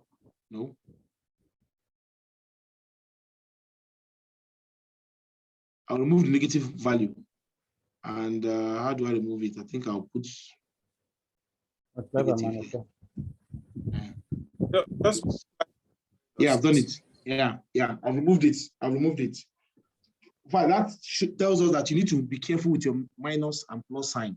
I just put negative. No, what I would have done is what they call absolute value. Absolute value, okay? If you say equal to, you say ABS, yeah? So ABS of this amount will just become the absolute value of that amount. So it just give me remove the negative sign. Now, gentlemen, look, okay, hold on. Look at this. Please just put on just be sensitive. Every month, I'll repay 22,444. Okay. Now,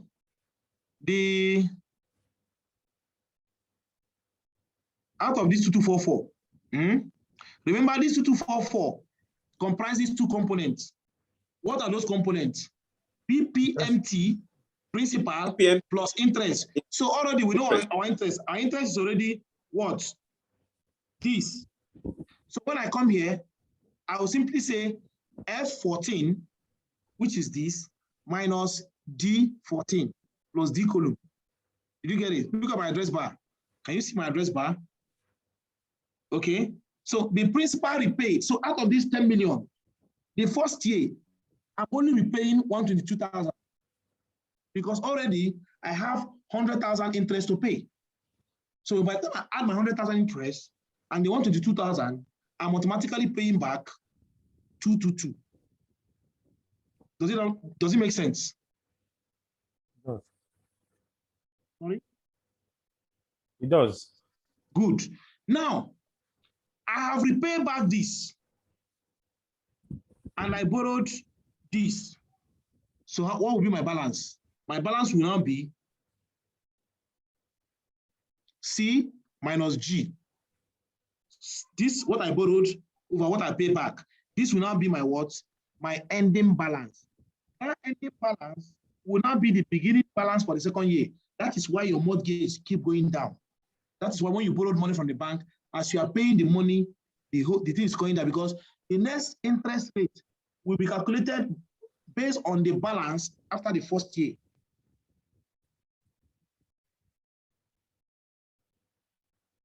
So the ending balance of year one becomes the beginning balance of year two. I think it's monthly. So after the first 1 month. Sorry, after the first month, sorry, sir. So after the first month, the interest I pay for the next month becomes the beginning balance. So that's why you see this, and this becomes whatever that is here. Now, the 10% of this becomes this, right? Yes. Therefore, this plus this, which is D plus C. So if you see here, you see it's the C plus D, which is this. The interest for the month plus the beginning balance will be the new balance before payments. Then my payment is constant, isn't it? Yes. Because I have calculated my payment based on my salary, my earning capacity. So it's a constant thing, and that's why it's annuity. It's annual sum. It's A. Therefore, if this is my interest, and this is how much I'm going to pay monthly, therefore, the amount of principal I'm repaying will now be this minus this, and that will give me 123. So if I now say beginning balance minus principal repaid for that month, that will give me my ending balance. So what I will do now is basically, let me try to move everything here so that we can do it practically. Okay. So here, I'll type 10 million here. 10% of this. Why do I do this? Let's build the table ourselves from scratch. My interest is 1%. So that will be equal to whatever that is here. No, yeah. Whatever that is here, multiply by 1%. Enter. Right? Yes.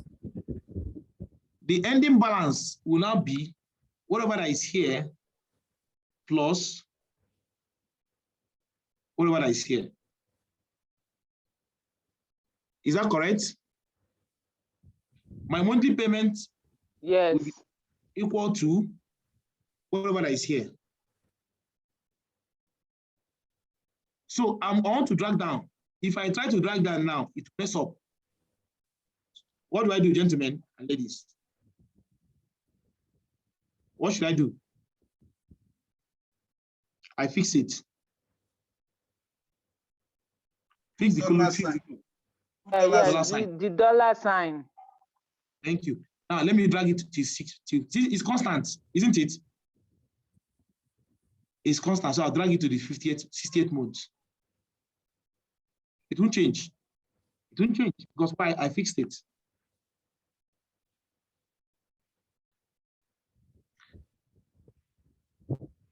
Then now, the principal repaid will now be what? Whatever that is here. Minus what I paid for that month. The interest. That is PPMT. That is PMT is equal to PPMT plus IPMT. Okay? So PPMT, making the subject of the formula, will become PMT minus IPMT. Right? Look at it here. Oh, sorry. Equal to whatever that is here minus what I have paid as interest for that month. Therefore, my ending, so I have paid 122,000. So what is left will now be what I started with minus Principal repaid. principal repaid. And the beginning balance for the next year will now be equal to what? Balance. The ending balance for the previous month. Yeah.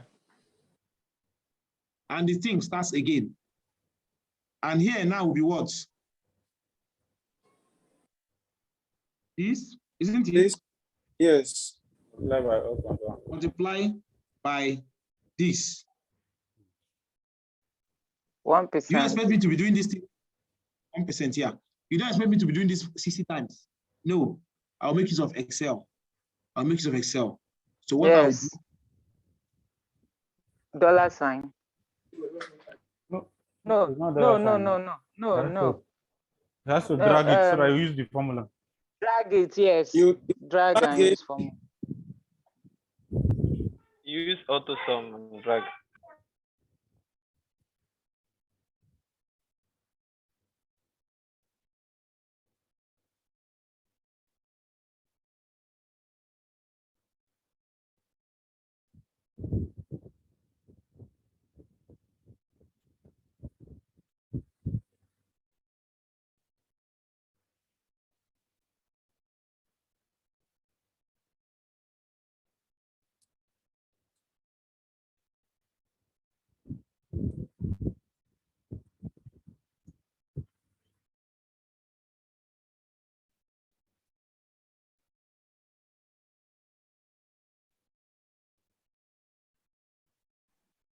Engineer Ojo is offline. I guess I'm here. Oh. I'm here. I mean the facilitator.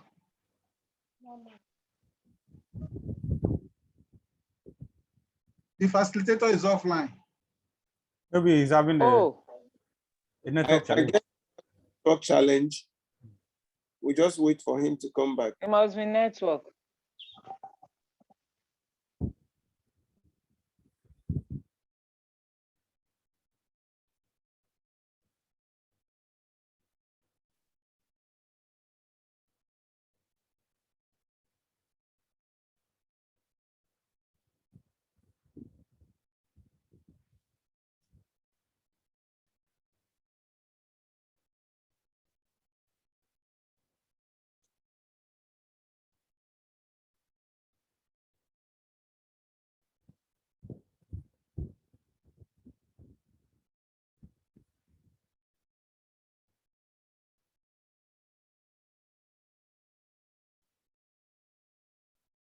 I want to ask a general question.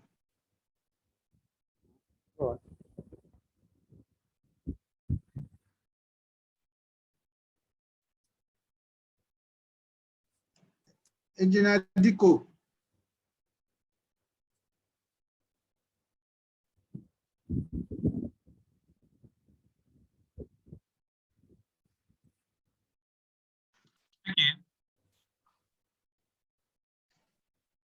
In projects, government usually give advance payments. Yes. So normally they amortize this advance payment from contractors. Yes.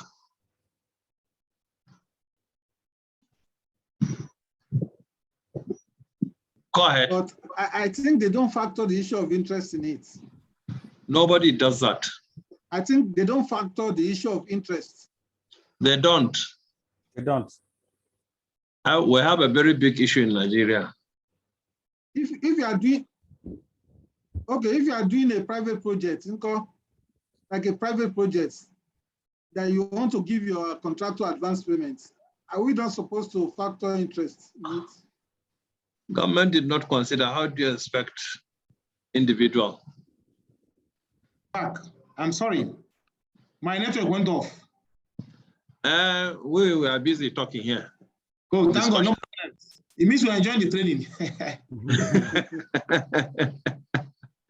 Yes, we are. If it's boring now, people will have gone out. No. Okay. We are okay. We are enjoying it. The only thing is you have just been talking about borrowing, loan, mortgage. You never talked about how we can be able to manage. Okay, borrow people. Okay, borrow people. We don't have to be financing our businesses with loans, mortgage, borrow, and whatever. So anyway, God will help us. Thank you. Thank you, sir. That's already, bad thing always come to mind easily. No, but it's nice to talk about loans because most of the times you can't do without. Yes, no matter how rich you are, even Dangote, all of them are borrowing. Yes. No matter how you hate the banks, at some point you just call them in on the short term and you risk yourself. In fact, the higher the richer you are, the more you borrow. Yeah, to get more richer. To get more richer. Yes, that's true. So okay. It's very nice we talk about it. Okay, so now the amount, since you are paying a constant fee of 222 every month, and you have already paid interest of 98, so that means the principal repaid will now be this minus the principal for that, the interest for that month. So ending balance will now be what? The amount you started with minus what you pay for that month, right? Yes. So if you look at it, the money is going down. So it will go down until at month 60, it becomes 0. That's just the thing. Okay, let me make sure this thing is recording. Yes, it's recording. So now that we've done this, now we just have to fix some guys. Are there constant guys like this guy who have fixed it? No, sorry. Like the amount you're repaying is fixed. Then, no, that one is constant. No, the ending balance is already okay. No, hold on. D8 must be fixed because the interest rate is constant. Let's fix it. Are you with me? The beginning balance. No, ending balance is equal to no. It's automatically, except we understand that. Now the ending balance is always H, the last H. So I'm fixing interest rates. I'm putting $ sign on interest so that it doesn't move down. It doesn't move up. If there's any way this thing comes. So what I'll do, watch me now. What I'll do, I'll click here like this. I'll now click here and I'll drag down. No, it's not working. Once it's not working, you go back. So another thing I'll do, I'll highlight 2 of them and drag down. It's not working. It will work, relax. It will work. Yeah, it will work. So I just have to know what I need to fix, what I have not fixed. So I'll fix this. This one is fixed. So I'll click on the second one. It's working. No, it's not working yet. Okay, there's a problem with this. I'll start with D and E, drag down. Sorry? Then you go to D and E, drag down. Then you now go to G, drag down. G and H, drag down. It will give you. Okay. No, sir. No, sir. You can drag, you already have a formula embedded on your H. H is equal to, you can click on H. Okay. No, don't worry. We'll get it. Oh, wait. I didn't fix it here. Look, this is a mistake. This is a mistake. Then you drag that one down. Then you go no, I didn't fix it. I didn't fix it. No, I didn't fix it. I didn't fix this. It's just a mistake. The interest on the second column is not fixed. Now everything will work. Believe me, everything should work. Are you getting me? No.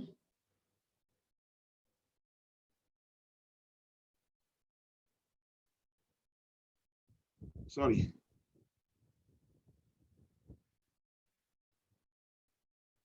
Yeah, you see, it's working now. Are you with me? It's working. What I did was to highlight the second one and click it. These are things one can learn. Excel, special class on Excel in Excel. Okay, we exclude the first row. I excluded the first one. Then the second one, I forgot to fix the interest. The interest. Yes. So I think before you do all these things, you have to fix. So you can see at the end of 60 months, I've paid back all the loans. So I want everyone to get it. That's where we end today. Just get it, and I'll send us video to learn other things on this sheet, which the Zoom and the 3 days and time cannot allow us. So, but I'll send us video that will teach us further things beyond what I've taught. So can we try this? Everybody, I will do it such a way that anybody that gets it can exit the class while I send the material.